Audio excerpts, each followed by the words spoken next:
नमस्कार दोस्तों, राधे राधे। स्वागत है आपका मेरे इस चैनल माधव गंगा में।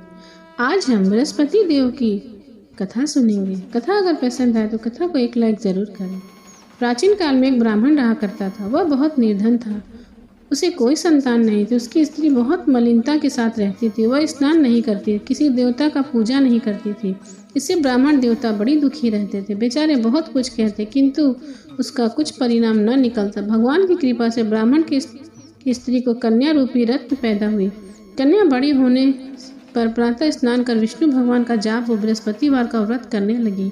अपने पूजा पाठ को समाप्त करके विद्यालय जाती तो अपनी माँ को मुट्ठी में जौ भर कर ले जाती और पाठशाला के मार्ग में डालती जाती।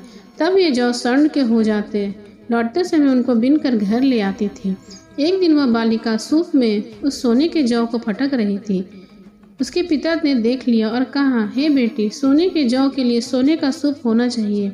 दूसरे दिन बृहस्पतिवार था। इस कन्या ने व्रत रखा और बृहस्पति देव से प्रार्थना करके कहा, मैंने आपकी पूजा सच्चे मन से की हो तो मेरे लिए सोने का सूप दे दो। बृहस्पति देव ने इसकी प्रार्थना स्वीकार कर ली।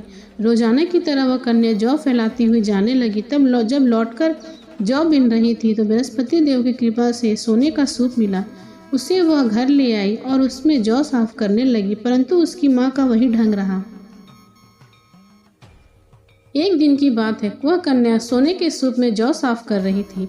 उस समय उस शहर का राजपुत्र वहां से होकर निकला।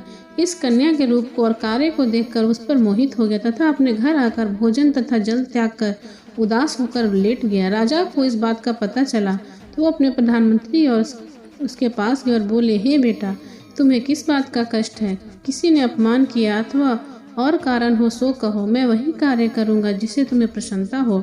अपने पिता की बात सुन राजकुमार ने बोला, मुझे आपकी कृपा से किसी बात का दुख नहीं। किसी ने मेरा अपमान नहीं किया, परंतु मैं उस लड़की से विवाह करना चाहता हूँ जो सोने के सूप में जौ साफ कर रही थी। यह सुनकर राजा आश्चर्य में पड़ गया और बोला, हे बेटा, इस तरह की कन्या का पता तुम ही लगाओ। मैं उसके साथ तेरा विवाह अवश्य करा दूंगा। राजकुमार ने उस लड़की के घर का पता बताया। तब मंत्री उस लड़की के घर गए और ब्राह्मण देवता को सभी हाल बतलाया। ब्राह्मण देवता राजकुमार के साथ अपनी कन्या के विवाह करने के लिए तैयार हो गए तथा विधि विधान के अनुसार ब्राह्मण की कन्या का विवाह राजकुमार के साथ हो गया।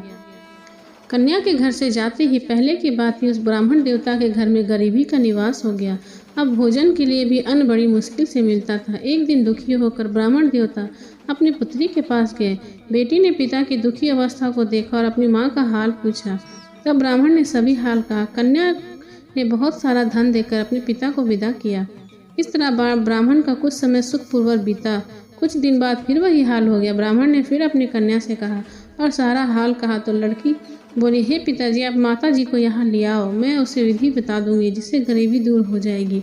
वह ब्राह्मण देवता अपनी स्त्री को साथ लेकर पहुंचे तो माँ को समझाने लगी, हे माँ, तो प्रातःकाल प्रथम स्नादि कर विष्णु भगवान का पूजा करो तो सब दरिद्रता दूर हो जाएगी। परंतु उसकी माँ ने एक भी बात नहीं मानी और प्रातःकाल उठकर अपनी पुत्री के बच्चों के जूठन को खा लिया।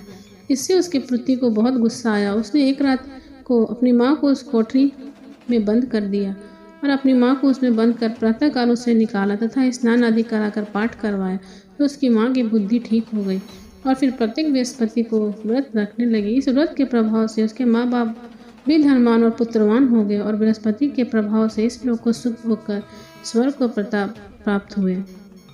बोलो विष्णु भगवान की जय, माता लक्ष्मी की जय।